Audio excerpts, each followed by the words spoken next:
tal, querido amigo, querida amiga, querido hermano? ¿Cómo estás? Espero te encuentres muy bien. Es una alegría el día de hoy podernos reunir contigo acá para poder estudiar la lección número 2 de la escuela sabática. ¿Cómo estás? Espero te encuentres muy bien. Durante toda esta semana, mi querido hermano, vamos a estar viendo acerca de Jesús. Porque el título para esta semana dice El mensaje de Hebreos. Tú te preguntarás, ¿cuál es ese mensaje? Pues para que el autor nos pueda responder cuál es ese mensaje, tenemos que entender lo siguiente. Tanto el Antiguo Testamento como el Nuevo Testamento nos hablan acerca de Jesús. Jesús en el inicio, Jesús en el medio y Jesús en el final. Por lo tanto, si la Biblia entera nos habla acerca de Jesús, es claro que el libro de Hebreos no podía ser la excepción. Por esa razón, vamos a hablar durante todo este libro de Hebreos acerca de Jesús. Y vamos a ver a Jesús en distintas etapas, ¿bien? Pero antes de eso, quiero invitarte ahí donde te encuentras, puedas inclinar tu rostro para poder hablar con Dios. Oremos. Padre querido, Padre amado, Señor, muchas gracias, Padre querido, por permitir, Señor, brindarnos este hermoso momento para poder estudiar tu palabra, querido Padre. Yo sé que detrás de esa pantalla, Padre querido, hay muchas personas, Padre querido, que tienen ese deseo de conocer más de tu palabra, que tienen ese deseo de conocer más de ti, bendito Dios. Amado Padre, permite que la lección de esta semana, bendito Dios, pueda responder todas las dudas que ellos tienen y guardan dentro de sí, Padre amado. Te pido tu compañía y tu dirección en el repaso de esta lección. Te lo suplico en el nombre de Jesús. Amén. Una pregunta interesante que el autor nos hace durante toda la lección es la siguiente. ¿Quién es Jesús? Y yo quisiera que tú puedas responder esta pregunta ahí abajo en los comentarios. En el momento que tú ves este video, anota para ti, ¿quién es Jesús? ¿Bien? Y justamente hice un posteo ahí en Facebook preguntando ¿quién es Jesús para ustedes? Bien, vamos a entrar. En la lección del día domingo nos dice Jesús es nuestro Rey. Entonces la lección del día domingo nos presenta a Jesús en la etapa de Rey. Y vamos a ver por qué razón es que Jesús es el Rey. Y para eso vamos a buscarnos en nuestras Biblias, Hebreos capítulo 1, versículo 5. Y vamos a empezar a leer y a su vez vamos a empezar a explicar el texto bíblico. Bien, dice así. Porque ¿a cuál de los ángeles dijo Dios jamás? Mi hijo eres tú, yo te engendré hoy y otra vez. Yo seré su padre y él será mi hijo. Aquí podemos encontrar algo muy, pero muy importante. A Dios reconociendo y adoptando a Jesús como su hijo. Un hecho muy, pero muy importante. Pero luego de que luego que Dios reconoce a Jesús como su hijo, lo adopta como su hijo, vamos a ver qué es lo que sucede. Versículo número 6. En otra ocasión, cuando introduce al primogénito en el mundo, dice, adórenlo todos los ángeles de Dios. Y aquí sucede algo muy, pero muy importante. Luego de que Dios viene y reconoce a Jesús como su hijo, Él lo presenta al mundo entero y lo presenta para que cada uno de nosotros le adoremos. Entonces, en esa segunda parte vemos cómo es que Dios presenta a Jesús para que Él pueda ser adorado. Y mira qué es lo que pasa más adelante. Versículo 7, de los ángeles dice, hace a sus ángeles espíritu y a sus ministros llama de fuego. Pero mira cómo Dios se dirige a Jesús. En cambio, al Hijo le dice, Dios, tu trono es eterno y para siempre, cetro de equidad, el cetro de tu reino. En esta parte, mi querido hermano, nosotros podemos ver cómo es que a Jesucristo lo coronan como Rey, lo coronan como Dios. Por esa razón es que Jesús formaba parte y forma parte de la Trinidad. Porque acá nosotros en ese texto bíblico podemos ver cómo es que Dios corona a su Hijo como Dios. Y mira qué es lo que pasa más adelante en el versículo 13. ¿Y a cuál de los ángeles dijo Dios jamás? Es una pregunta que nos hace Pablo. Siéntate a mi diestra hasta que ponga a tus enemigos por estrado de tus pies. Por lo tanto, Dios llama a Jesús para que se siente a su diestra. Y aquí podemos ver cómo es que Dios corona a Jesucristo como Rey. Dios corona a su Hijo Jesucristo como Dios. Y mira qué es lo interesante, que más adelante en la lección, en 2 de Samuel capítulo 7, versículo 12, encontramos lo siguiente. Vamos a buscar 2 de Samuel. 2 de Samuel. Vamos a dar lectura desde el versículo 12 hasta el 15. Mira, y cuando tus días se cumplan, esto dirigiéndose a David, Dios dirigiéndose a David, le dice lo siguiente: cuando tus días se cumplan y duermas con tus padres, yo levantaré de tu linaje a uno que procederá de tus entrañas y afirmaré su reino. Y aquí hay algo muy interesante. Dios le estaba diciendo a David que luego que él duerma con sus padres, Dios levantaría del linaje del David a uno que procedería y afirmaría su reino. Y tú te preguntarás, ¿quién es esa persona? Pues eso lo vamos a dejar para la lección del día lunes, donde el autor nos va a explicar acerca de este personaje que nos está describiendo. Pero mira qué dice más adelante: Él edificará casa a mi nombre y yo afirmaré para siempre su trono de su reino. Yo seré su padre, él será mi hijo, y si él hiciere mal, lo castigaré con vara y azotes de hombres. Versículo 15. Pero no apartaré mi amor de él, como lo aparté de Saúl, a quien quité de delante de ti, y afirmaré tu casa y tu reino para siempre, y tu trono será estable para siempre. Y esto es lo que Dios le estaba diciendo a Jesucristo. Jesucristo aquí nuevamente es reconocido como el Hijo de Dios. Y Dios le da a conocer a David que su Hijo de Dios también sería rey y vendría a reinar en lugar de David. Entonces aquí podemos encontrar, mis queridos hermanos, la clara evidencia de que Cristo es rey. Y mira, la lección del día lunes nos habla acerca de un mediador. Y vamos a hablar ahora acerca de Jesucristo en su etapa de mediador. ¿Cómo es que Él es el mediador? Pues para que podamos entender esto, en primer lugar, tenemos que regresarnos un poquito más atrás al libro de Éxodo. Vamos a buscarnos Éxodo capítulo 4, versículo 22. Y mira qué es lo que dice Éxodo 4. Vamos a buscarnos. Bien, dice de la siguiente manera, 4:22 hasta el 23. Dirás a Faraón, esto le dice Dios a Moisés. Moisés, dirás esto a Faraón: el Señor dice, Israel es mi hijo, mi primogénito. Te digo pues que dejes ir a mi hijo para que me sirva. Pero si te niegas a dejarlo ir, mataré a tu hijo, a tu primogénito. Y aquí hay algo muy importante. Hace mucho tiempo, mi querido hermano, cuando Dios buscó un pueblo que le sea fiel, cuando Dios buscó un remanente, Dios de todas las naciones escogió a Israel. Y sabes, al igual que como Jesús, Dios se refiere a Israel como un hijo suyo, como un hijo amado.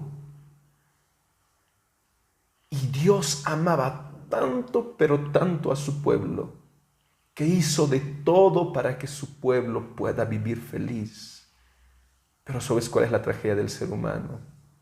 Que muchas veces nosotros nos olvidamos de ese Dios. Y eso es lo que vamos a ver un poco más adelante. Porque este pueblo fue rebelde. Cuando Dios sacó a Israel de Egipto, Dios los rescató. ¿Para qué? Para que este pueblo pueda ser su remanente y pueda tener un pacto con Dios. Pero tristemente ellos fracasaron. El pueblo de Israel fracasó. Y el padre se puso tan pero tan triste. Quizás me escucha algún padre de familia que tiene un hijo que se está perdiendo en el abismo del alcohol, quizás metido en vicios, malos hábitos, en antros de perdición. Y cuando llega la noche, tú como padre te sientes mal porque tu hijo no llega a dormir, porque sabes que tu hijo está caminando en un mal camino y sientes un dolor en el pecho. Sabes, mi querido hermano, de la misma manera se sentía Dios cuando veía que su pueblo se perdía. Pero sabes, cuando Dios ve el sufrimiento humano, cuando Dios ve la decadencia humana, Dios no se queda con los brazos cruzados. Y Dios envió a su Hijo. Porque, ¿sabes? Sucedía algo interesante. El pueblo de Israel tenía un pacto mosaico con Dios, pero tristemente el pueblo de Israel no podía cumplir ese pacto mosaico.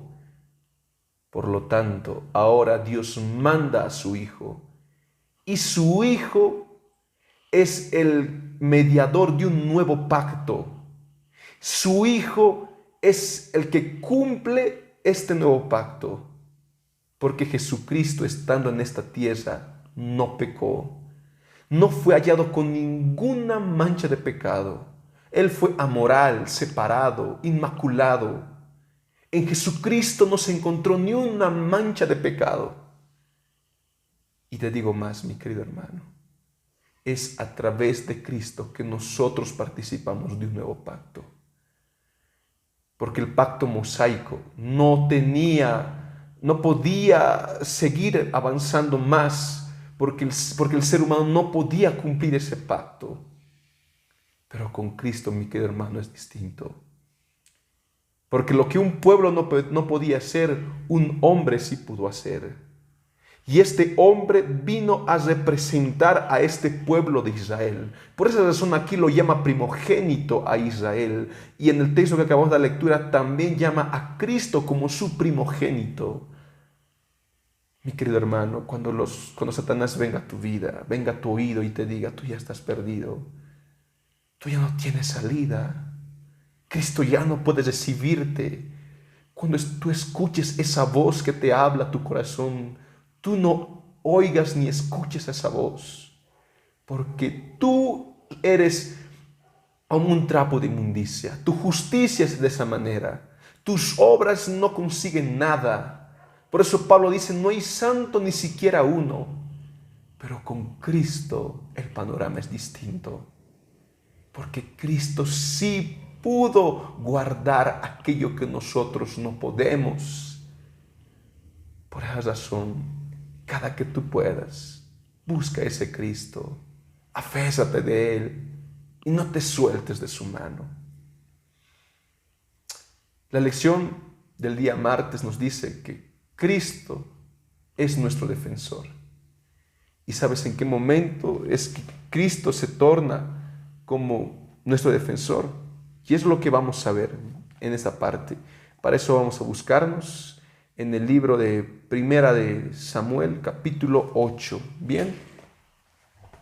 Primera de Samuel, capítulo 8. Vamos a ir un poco más adelante y aquí vamos a encontrarnos con el libro de Primera de Samuel, capítulo 8. Muy bien, aquí lo tenemos. Vamos a dar lectura a lo que dice el texto bíblico. Te voy a dar el contexto. ¿Sabes qué había sucedido, mi querido hermano? Tras todo lo sucedido, Israel ya había poseído la tierra prometida, ya había obtenido la tierra de Canaán, ya estaba habitando en ese lugar. Pero sabes, los problemas seguían llegando. Quizás tú que me escuchas, cuando pensabas que te ibas a bautizar, pensabas que los problemas iban a desaparecer. No. Desde el momento que tú te bautizas es cuando el enemigo más, pero más actúa en tu vida. y el pueblo de Israel estaba siendo atacado por otras naciones.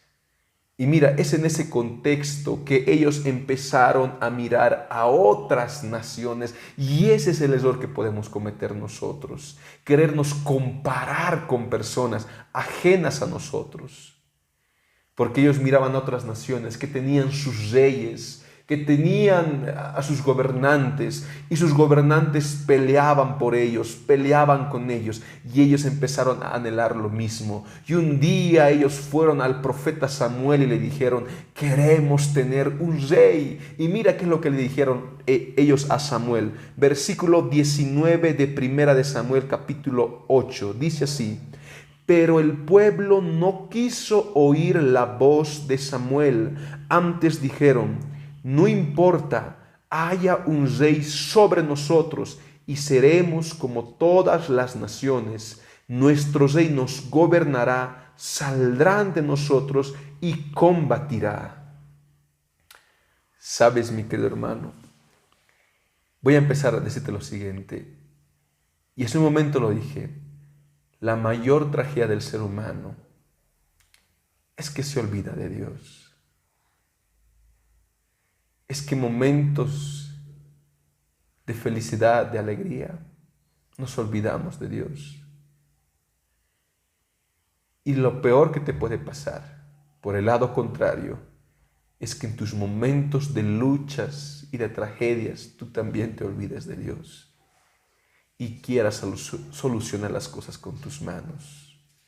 Adán y Eva, luego que pecaron, se vieron desnudos. Y la manera que ellos quisieron solucionar su problema fue utilizando un puñado de hojas. Mas las hojas se secaban, se marchitaban y se rompían. Y ellos tenían que preparar un nuevo atuendo con hojas una y otra vez. Esa es la solución humana. Mas la solución divina viene a ser distinta. Porque luego que ellos se conocieron su pecado, y Dios los llamó diciéndole: Adán, ¿dónde estás? Dios les brindó el cuero. Y ellos empezaron a vestir desde ese momento con un cuero. Pero ¿sabe de dónde vino ese cuero? De un cordero. Porque toda la Biblia nos habla de Cristo. Pero cuando ellos vistieron esa ropa de cuero, pues ya no tuvieron que estar buscando ropa una y otra vez, porque así es la solución divina. Tu solución humana es como un puñado de hojas. La solución divina es como el cuero. Y acá el pueblo de Dios lo que tenía que hacer era simplemente velar y confiar en su Dios. Dios ya había hecho mucho al mandarles a construir un santuario terrenal para habitar con ellos. Pero para ellos eso no era suficiente y querían a alguien de carne y hueso. Por eso pedían a Samuel un rey, un gobernador. Ahora eso también a mí me preocupa. Muchas veces nosotros, mis queridos hermanos, mis queridos amigos, también buscamos seres humanos. Quizás tú que me escuchas, sigues a un pastor, sigues a una autoridad, admiras a una autoridad, admiras a un pastor. Si algo dice esa persona, eso es ley. Mas, mi querido amigo, ten mucho cuidado. Porque el ser humano aún carga naturaleza pecaminosa y puede equivocarse. Y hay de ti si depositaste tu confianza en esa persona. Porque cuando esa persona caiga, no caerá sola, tú también caerás con él. Por esa razón la palabra de Dios dice: maldito sea el hombre que confía en otro hombre. Aprende en primer lugar a depositar tu confianza y a creer en Dios. Pero tristemente aquel pueblo no entendió eso. Y ellos querían sí o sí un gobernador. Pedían reyes. Dios les dio reyes. Y los reyes les hicieron sufrir. Mas aquí hay aspectos muy importantes. Mira, por acá dice: seremos como todas las naciones. Nuestro rey nos gobernará. Y sabes, mi querido amigo, desde el momento que nosotros entramos en el territorio del pecado, empezamos a estar en las manos del enemigo. Ya lo vimos en la última lección de la escuela sabática del anterior trimestre. Moisés se quedó atrapado entre las manos de la muerte, entre las garras de la muerte. Por eso Judas dice que Miguel tuvo que ir a combatir por el cuerpo de Moisés. Y en este apartado, mi querido hermano, nosotros nos encontramos en las manos del enemigo. Cada que tú caes, cada que tú pecas, te quedas en las manos del enemigo. Y el enemigo te hace sufrir, el enemigo te hace llorar. Vienen las enfermedades, vienen los problemas, vienen las estafas, los fraudes. Quizás tú que me escuches esta semana te enteras que tienes una enfermedad grave. Quizás esta semana fuiste a comprar un auto, una movilidad. Cuando lo compraste, hiciste el contrato de compra y venta, pasaron unos días más y te dijeron que el auto era robado. Te estafaron. Eso sucede muchas veces porque estamos en las manos del enemigo. Pero sabes, mi querido hermano, hay una buena noticia. Porque acá este pueblo pedía a alguien que les gobierne. Y los reyes que vinieron después de David no los gobernaron para bien, los gobernaron para mal. Por eso los hicieron sufrir. Hasta que llegó el rey davídico. Y vamos a hablar de él en esta parte. Vamos a buscarnos Hebreos capítulo 2, versículo 14. Y mira cómo es que acá nos presentan a este rey davídico. Hebreos capítulo 2. Bien, vamos a buscarnos en estas Biblias. Ahí está, Hebreos 2, versículo 14. Dice de la siguiente manera: así por cuanto los hijos participan de carne y sangre, Él también participó de lo mismo. Él, ¿quién es Él? Jesús. Jesús también participó de lo mismo que nosotros. Así como nosotros somos tentados por la carne, por los deseos carnales, mortales, Jesús también fue tentado. Y mira qué dice: para destruir por su muerte al que tenía el dominio de la muerte. ¿Sabes qué pasó? Cuando nosotros nos encontramos en las manos del enemigo, cuando Israel se encontraba en las manos del enemigo, estábamos destinados a la muerte desde el pecado de Adán. Ahí se levanta Jesús para ponerle un punto final a la muerte. ¿Y en qué momento consiguió eso? En su resurrección. Actualmente nosotros estamos viviendo en una constante lucha. Jesucristo enfrentándose al enemigo, el Cordero enfrentándose al lobo. Vivimos en esa constante lucha. Y tú te preguntarás, pero yo no veo lobos y corderos peleándome alrededor. Esa lucha se está llevando en cada uno de los corazones. Pero en un punto determinado de la historia humana, Cristo ya venció al enemigo. Cristo, el león de Judá, ya hizo el rugido fuerte y destruyó al enemigo. Y Satanás ya es un enemigo perdido. Él ya perdió, ya lo perdió todo. Mas él no quiere irse solo. Pero sabes, mi querido amigo, tú confía en ese Dios victorioso. Y esta historia de Cristo enfrentándose a Satanás, de Miguel enfrentándose al dragón, también lo vemos en David enfrentándose a Goliat. Y David salió victorioso. Jesús también lo hizo. Mi querido hermano, esta es una linda promesa que nosotros tenemos.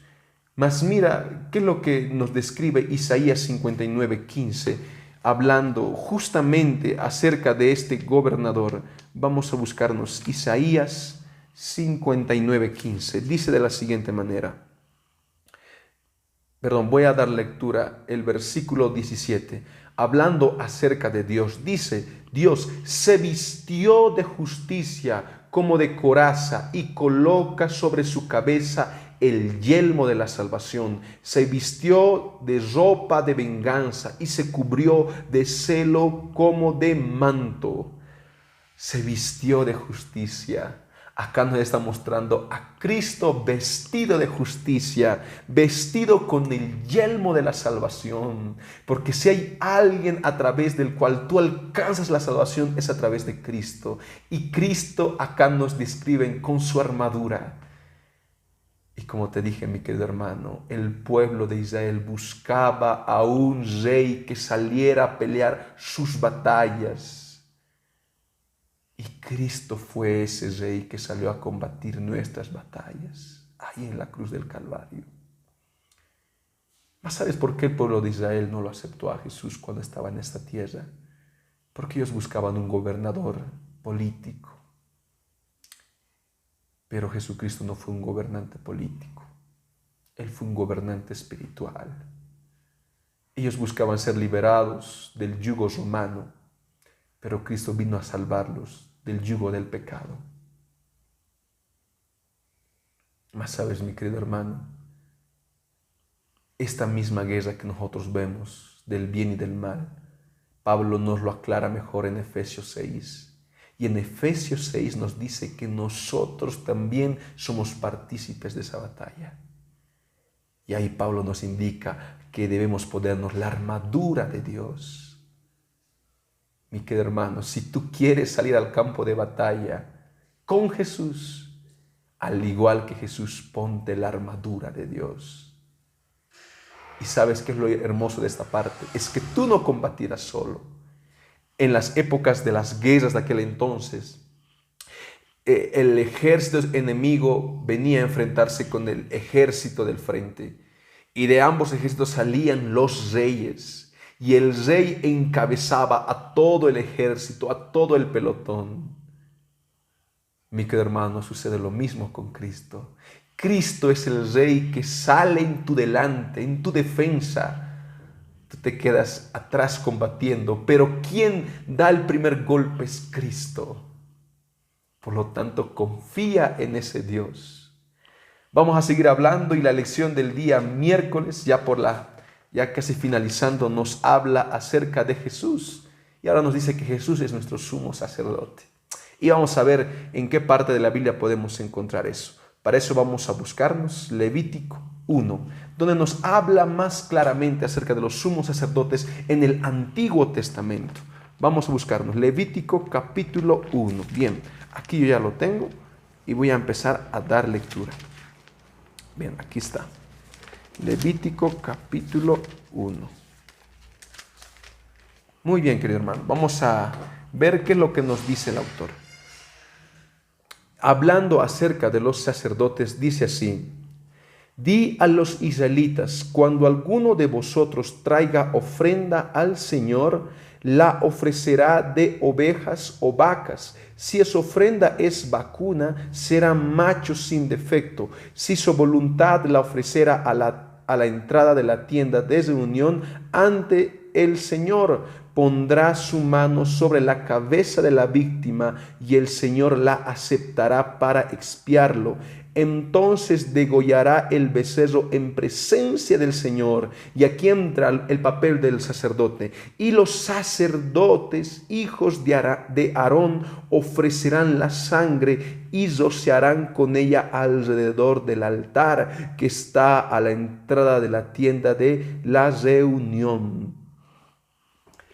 Es decir, había una fiesta muy importante en el pueblo de Israel, que era la expiación de pecados. El pecador tenía que agarrar su corderito e ir con su corderito hacia el santuario, hacia el templo.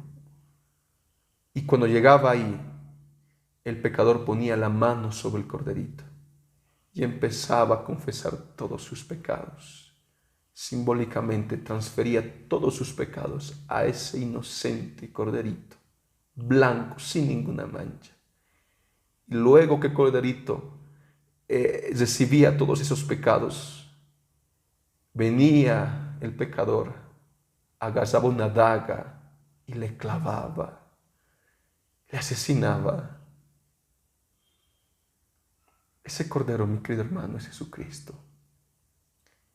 Y cada vez que nosotros vamos y le decimos: Padre, perdóname, perdóname, nosotros agarramos una daga y le decimos: Cristo, déjame quitarte la vida para que yo pueda ser salvo.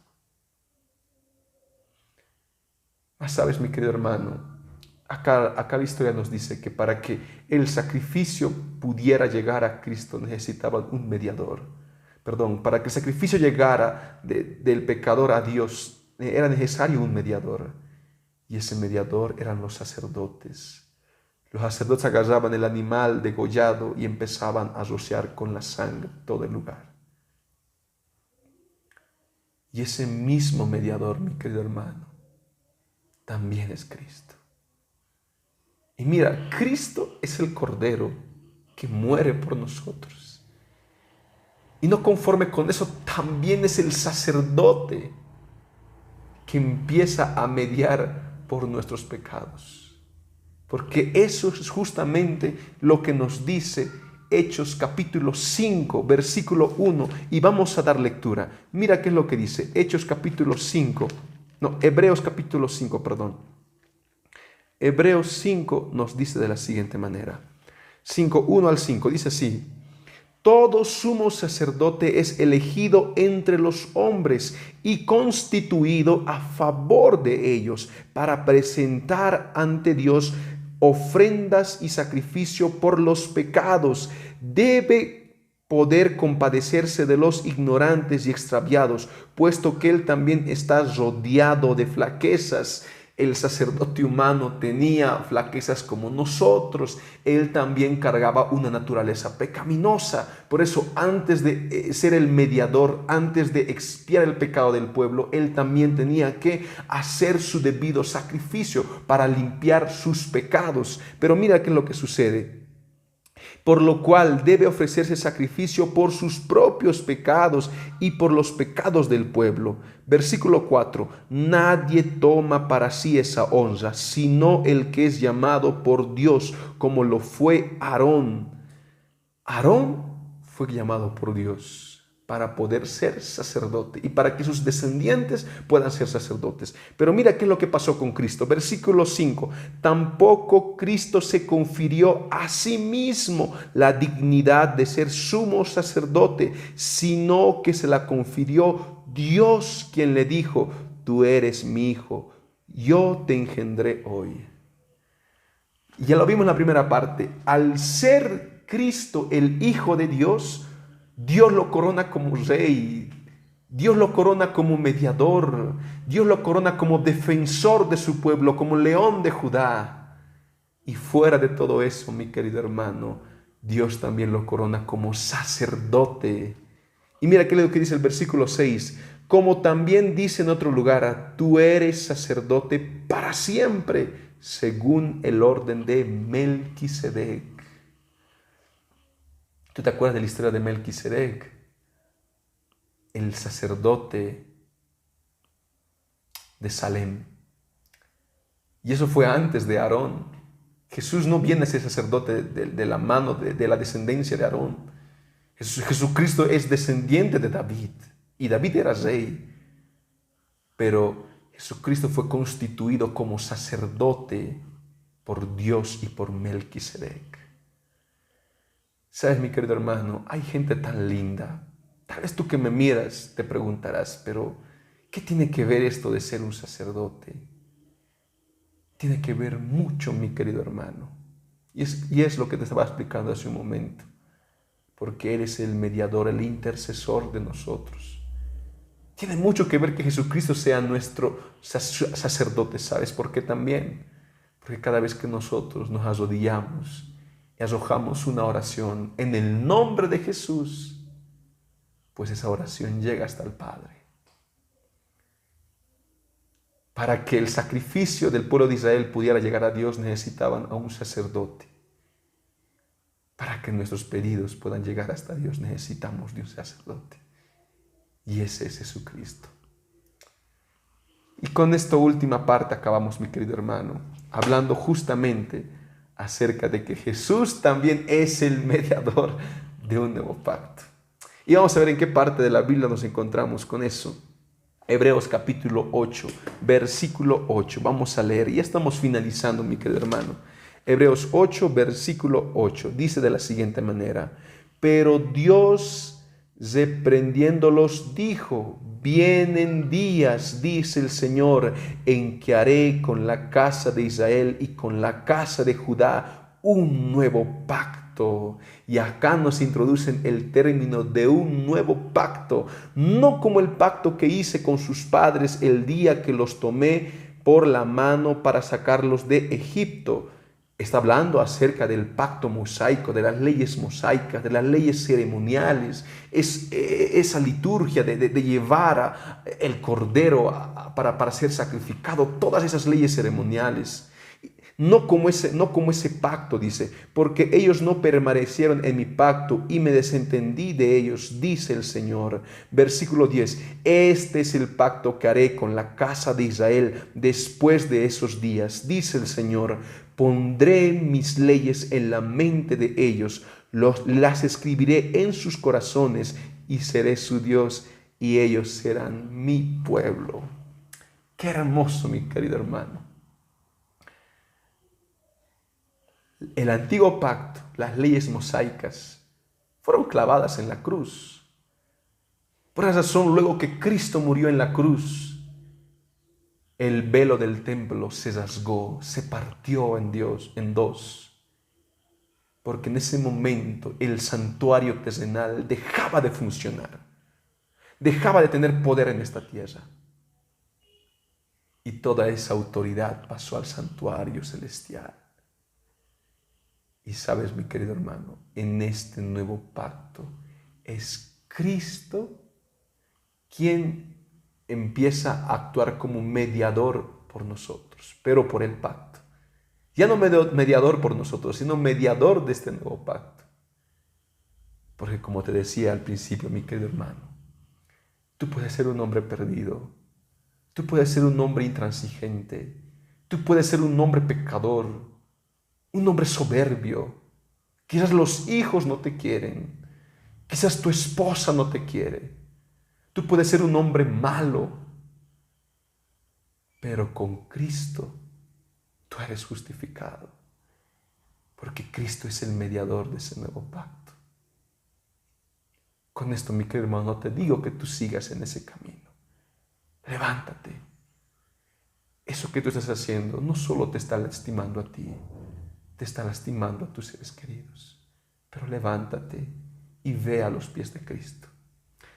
En esta última parte, mi querido hermano, el autor nos muestra que Cristo es nuestro sumo sacerdote y que Él es el mediador de este nuevo pacto. Lo que el hombre no pudo hacer, Cristo lo hace por nosotros. Yo me imagino cuán grande es el amor de ese Dios. Mi querido hermano, antes de finalizar, quiero contarte esta pequeña ilustración que vi hace unos días.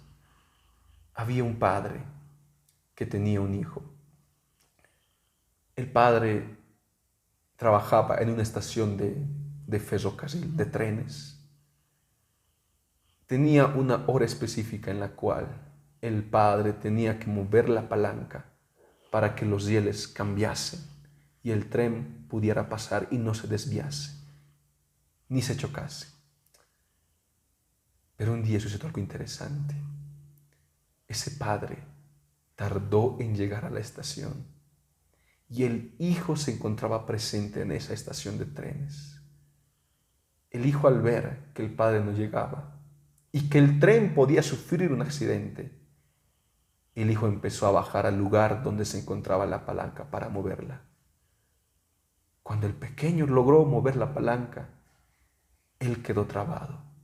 Su pie quedó trabado en uno de los rieles.